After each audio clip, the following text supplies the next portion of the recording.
शहर में लगातार बढ़ रहे आईवीएफ सेंटर्स जो कि इस बात का प्रमाण देते हैं कि दाम्पत्य जीवन में संतान सुख प्राप्ति को काफी देरी हो रही है, जिसको लेकर कपल्स काफी ज्यादा परेशान देखने को मिल रहे हैं। नमस्कार, आप देख रहे हैं बदाने मिरर और मैं आपके साथ तनिषा। आखिर यह समस्या इतनी बढ़ती क्यों जा रही है? इसी सिलसिले में आज हमारी बदाने मिरर की खास बातचीत पर हमारे साथ जुड़ी हुई हैं रिलाइफ केयर हॉस्पिटल के निर्देशक, जो कि एक गायनेकोलॉजिस्ट भी हैं। आइए जानते हैं इससे इसका क्या दिक्कत है। नमस्कार, आपका स्वागत है। आप अपना परिचय हमारे दर्शकों को दे दीजिए। मेरा नाम डॉक्टर वनीता मस्के है। मैं रिलाइफ केयर हॉस्पिटल में एज ए डायरेक्टर के तौर पे कार्यरत हूँ और मेरा गायनेकोलॉजी एंड ऑब्स्टेट्रिक्स का डिग्री है। मैं एज अ गायनेकोलॉजिस्ट यहाँ पे कंसल्टेंसी भी देती हूँ। अच्छा जी, मतलब मैम ये जानना चाहेंगे कि आखिर कपल्स को इतना ज्यादा आईवीएफ सेंटर्स की तरफ क्यों जाना पड़ रहा है? ऐसी क्या दिक्कत आ रही है प्रेगनेंसी में? प्रेगनेंसी में दिक्कत क्या आ रही है, मतलब ये तो सवाल थोड़ा आगे का हो गया। बट आजकल कपल्स, बहुत सारे कपल्स को आईवीएफ सेंटर में सच में जाना पड़ रहा है ना। इसीलिए शायद शहर में आईवीएफ सेंटर बढ़ रहा है या ऑल ओवर इंडिया में, वर्ल्ड में भी सेंटर्स की काउंट बढ़ रहे हैं। इसका कारण, पहला तो कारण ये है, आजकल लोग जो शादी करने का एज है वो लोगों का लेट हो गया। फर्स्ट कारण तो ये है। उसके बाद लोग प्लानिंग करते हैं, है ना, कि प्रेगनेंसी अभी हमको नहीं करनी है, we want to choose career first as compare to the family. Second reason ये होता है। एंड देन कपल्स डिसाइड करते करते वो लोग लेट करते हैं। एट अराउंड 30 के बाद लोगों को लगता है कि हाँ अभी करना चाहिए। कुछ लोगों को लगता है नहीं, 35 might be our career age, वहां तक चलना चाहिए। और कुछ कुछ कपल्स को रियली में सच में प्रॉब्लम होती है, जो सच में आईवीएफ के लिए एलिजिबल कैंडिडेट होते हैं, है ना। और ये मतलब ऐसे नहीं बोलेंगे कि बिलो 30 आईवीएफ का रेट सच में कम होता है। जैसे जैसे एज बढ़ती जाती है वैसे वैसे आईवीएफ का रेट बढ़ता जाता है। अच्छा, तो मैम जैसे देखा जाता है कि आजकल अल्कोहल और सिगरेट कंजप्शंस लोग ज्यादातर उसकी तरफ बढ़ रहे हैं, क्या यह भी एक कारण हो सकता है? हाँ, ये डेफिनेटली एक वन ऑफ द रीजन है। देयर आर मेनी रीजंस, बहुत सारे रीजंस है जिसके कारण फर्टिलिटी, जो मतलब बच्चा होने की फीमेल या मेल की जो कैपेसिटी होती है, उसमें बहुत सारे फैक्टर इन्वॉल्व रहते हैं। तो मेल हो या फीमेल हो, अगर वो किसी भी तरीके का ड्रग एब्यूज करते हैं, ड्रग एब्यूज मतलब स्मोकिंग होता है, या फिर आप सिगरेट ले रहे हैं, या फिर कोई टोबैको च्यूइंग कर रहा है ना। बहुत टाइप के ड्रग एब्यूजेस होते हैं। उन सारी चीजों के कारण उनके स्पर्म की क्वालिटी पे मेल्स में फर्क पड़ता है, स्पर्म के काउंट पे फर्क पड़ता है। और फीमेल में तो रिजर्व रहता है, और जो एग्स बनते हैं उनका रिजर्व उनको बाय बर्थ मिलता है।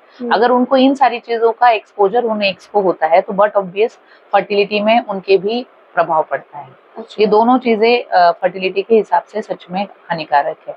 आजकल मैम ऐसा देखा जाता है कि शादी के बाद लोग बेबी प्लानिंग काफी लेट करते हैं। ये ट्रेंड बढ़ता जा रहा है कि हम लेट से बेबी करेंगे। लाइक जब सेलिब्रिटीज को भी अगर हम देखें तो 38 की एज हो जाती है। तो क्या ये भी एक कारण है? ये तो मोस्ट इम्पोर्टेंट कारण है, जैसे मैंने पहले भी डिस्कस किया। एज जो होता है, एक एज लिमिट है। रिप्रोडक्टिव एज ग्रुप तो हम मानते हैं इस एज ग्रुप को कि 20 से 45 की उम्र में कभी भी बच्चे कर सकते हैं, कभी भी हो सकते हैं। बट जो फीमेल के एग्स होते हैं वो एक रिजर्व अमाउंट मिलता है बाय बर्थ। बाय बर्थ हम लोगों को बिलियंस अमाउंट, कुछ 400 बिलियन अमाउंट मिल गया। तो वो धीरे धीरे धीरे काउंट हर महीने में खत्म होने लगता है। उसके बाद उन पे एनवायरमेंट का एक्सपोजर पड़ता है ना। बाकी सारी चीजें, कभी एक्सरे करा लिया, कभी आपने मेडिसिन खा लिया, कभी आप बीमार पड़ गए, तो उन सारी चीजों का भी उन एग्स पे प्रभाव पड़ता है ना। तो अगर आप किसी भी मैटर में, किसी भी रीजन से अगर आप डिले कर रहे हैं प्रेगनेंसी, आपकी शादी करने में आप डिले कर रहे हैं, शादी होने के बाद प्लानिंग करके आप डिले कर रहे हैं, whatever may be the reason, तो एग्स कम होने लगते हैं, है ना। एज के अकॉर्डिंग फीमेल्स के एग कम होने लगते हैं और उनकी क्वालिटी जो अच्छी होनी चाहिए वो भी खराब होने लगती है धीरे धीरे। तो इसीलिए बच्चे बाद में, एक तो बच्चे होते भी है तो विकलांग पैदा होने की ज्यादा संभावनाएं बढ़ जाती है। उसके लिए हमको टेस्ट भी कराने पड़ते हैं। फीमेल का शरीर धीरे धीरे ढलने लगता है। 20 से 23 एज की जो लेडी फीमेल्स होती है, उनका बेबी जो एक्सेप्ट करने का बॉडी का और प्रेगनेंसी को कैरी फॉरवर्ड करने का जो कैपेसिटी होता है वो धीरे धीरे खराब होने लगता है। फिर प्रेगनेंसी में बाकी प्रॉब्लम्स भी शुरू हो जाती है। डायबिटीज है, शुगर बढ़ना, बीपी बढ़ना, है ना, और बाकी लीवर डैमेज होना, किडनी डैमेज होना, प्रेगनेंसी एसोसिएटेड और प्रॉब्लम्स भी प्रेगनेंसी में बढ़ने लगती है। तो ये सब चीज नुकसानदायी है और प्रेगनेंसी लगने में ही प्रॉब्लम होती है ना। तो एज के अकॉर्डिंग तो लोग जो प्लान कर रहे हैं कि भाई हम शादी लेट करें, फिर उसके बाद हम प्लान करके शादी के बाद भी और लेट करें बच्चे, तो वो कहीं ना कहीं इन सारी कारणों के कारण ही फर्टिलिटी खराब हो रही है। तो मैम जैसे एक सवाल उठता है सबसे ज्यादा कि जैसे इस चीज के सिम्टम्स कैसे पता चलते हैं कि प्रेगनेंसी में इतनी दिक्कतें आ रही हैं, कब वो अलार्म करती है या महिलाओं को या फिर पुरुष को भी, कि कब मतलब कि हमें आईवीएफ सेंटर पर जाना चाहिए? आईवीएफ सेंटर की तरफ डायरेक्टली तो कोई डॉक्टर भेजता भी नहीं है, कोई पेशेंट ने डायरेक्टली जाना भी नहीं चाहिए।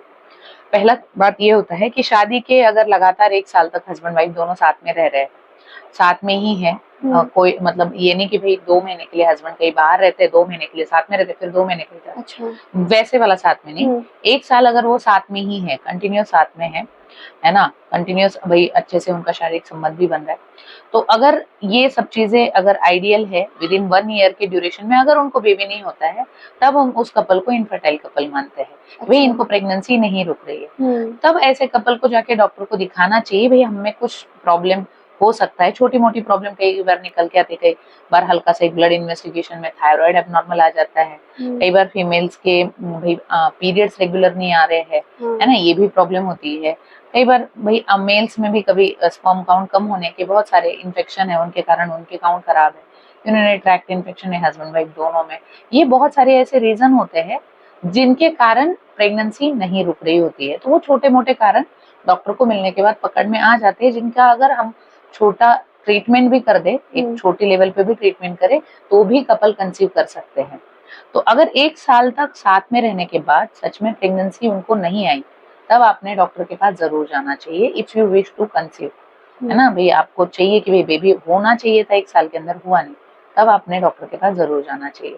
कुछ कुछ कपल के मन में ये मिथ है कि हम 2 महीने ही साथ में क्यों ना रह ले, प्रेगनेंसी तो आनी चाहिए। उनको लगता है हस्बैंड वाइफ साथ में तुरंत रह लेंगे तो तुरंत प्रेगनेंसी आ जाएगी, नहीं आ रही है, नहीं आ रही है, बहुत पैनिक करते हैं। तो इतना पैनिक भी नहीं होना चाहिए।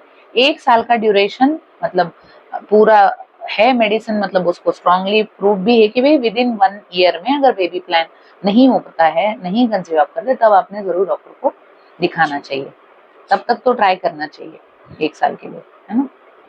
तो मैम आप हमारे दर्शकों को कुछ बताना चाहेंगी आईवीएफ सेंटर्स के लिए, मतलब क्या ये हार्मफुल भी हो सकता है या फिर ये सेफ है? नहीं, आईवीएफ सेंटर हार्मफुल तो बिल्कुल नहीं है ना। It is one of the मतलब क्या बोलते हैं, वरदान है सोसाइटी के लिए। जिन लोगों को सच में पहले ऐसे होता था कि बांझपन है मतलब भाई कुछ भी नहीं हो सकता, है ना, ऐसे लोग पहले मानते थे, पर अभी उसके लिए सॉल्यूशन आया है, एक लेवल पे जाके सॉल्यूशन मिला है कि जिनको बिल्कुल ही कोई उम्मीद नहीं है लाइफ में कि कभी बच्चे नहीं हो सकते, उनके लिए बहुत बड़ी उम्मीद की किरण है। पर हर किसी को, जिसको भी बच्चा नहीं हो रहा है, उसके लिए आईवीएफ ही ऑप्शन है, इट्स रॉन्ग, है ना। पहले हर चीज के लेवल है भाई, आप जैसे कोई किसी को सर्दी खांसी होता है तो तुरंत आईसीयू में नहीं पहुंचता, उसको मेडिसिन से भी ठीक हो सकता है। वैसे ही जिनके कभी बच्चे नहीं हो रहे हैं, तो छोटी मोटी प्रॉब्लम भी निकल के आ जाती है। कई बार शारीरिक संबंध बनाने में प्रॉब्लम हो रही है, कई बार ब्लड में कुछ प्रॉब्लम होती है, छोटी मोटी चीजें प्रॉब्लमेटिक होती है, जिनको ठीक करने के बाद बच्चे आराम से आ जाते हैं। तो एकदम जम करके नहीं बच्चा हो रहा है, लोग पैनिक होके डायरेक्टली अगर आप प्लान करते कि नहीं हम चलते हैं आईवीएफ सेंटर ही पहुंच जाते हैं, तो वो सही नहीं है।